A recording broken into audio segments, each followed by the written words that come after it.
પેલા જે જાનમાં જતા એનો જે આનંદ હતો, એની જે મજા હતી, એ અત્યારે નથી. અત્યારે તો 10, 11, 12 વાગે ત્યાં પહોંચે, 4 વાગે તો હાલો હાલો હાલો. પેલા તો જાનમાં જવાની મજા હતી. જાન 3 દિવસ રોકાતી, આવું બધું થતું. એ ગાડામાં જાન જઈ હોય અને એ ગાણા ગાતા હોય. ગાણા બદલાઈ ગયા, માણા બદલાઈ ગયા, બધું બદલાઈ ગયું. કેવા લગ્ન ગીતો ગાતા?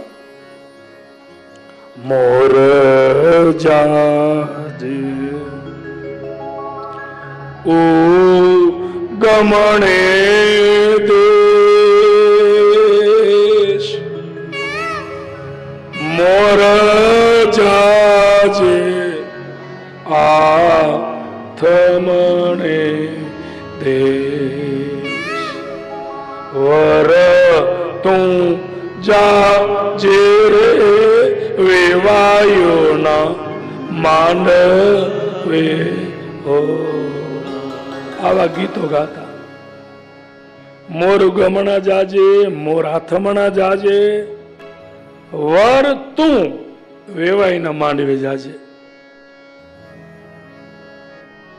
તું ક્યાંય આડોવડો જતો નહીં. એ ગાડામાં જાન ગઈ હોય, એ જે મજા હતી. આ તો દેવલોક, ત્યાં વિવાહ, રોડી જાન આવી સૂર્યદેવ. હવે ઘણા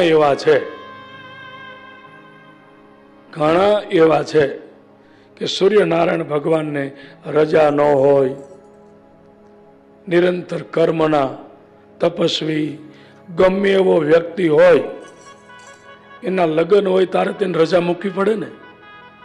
ત્યાં બીજો હાલે કે મારા વતી પરણી આવ?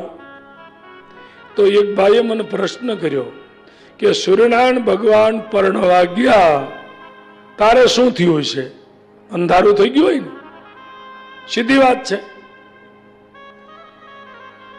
એવું નથી. સૂર્ય કેટલા છે? 12. દ્વાદશ આદિત્ય 12 સૂર્ય છે. એમાં વિવસ્વાન નામના સૂર્ય સાથે રાંદલમાના વિવાહ થયા. એટલે જ્યારે વિવસ્વાનની નોક 12 મહિનાના 12 સૂર્ય છે. એટલે વિવસ્વાનના સાથે લગ્ન થયા ત્યારે એની નોકરી નહીં હોય. મહિને મહિને સૂર્ય બદલાય. રૂડી જાન આવી, હિમાલયમાં ઉતારો દીધો. બ્રહ્મા આદિ દેવતાઓ વધાર્યા અને શિવજી તમામ દેવતાઓ આવ્યા છે. દેવ દાનવ માનવ બધા આવ્યા છે. અને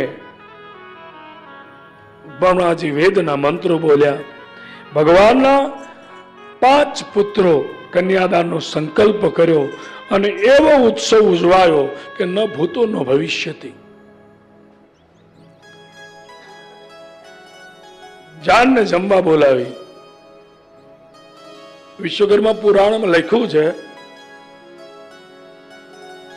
ચાવવાની, ચૂસવાની, ગળવાની, પીવાની, ચાવવાની, આવી બધી રસોઈ બનાવી હતી. રસોઈના પ્રકાર લખ્યા છે. ચાવવાની સમજ્યા, પીવાની સમજ્યા, ચાટવાની સમજ્યા, ગળવાની સમજ્યા, ચૂસવાની. આ એવી પણ રસોઈ બનાવી, ચૂસવાની. આ કઈ રસોઈ છે? કોઈ બેનને ખબર છે? કેટરિંગ નું કરતા હોય એને જો ચાવવાની સમજાય,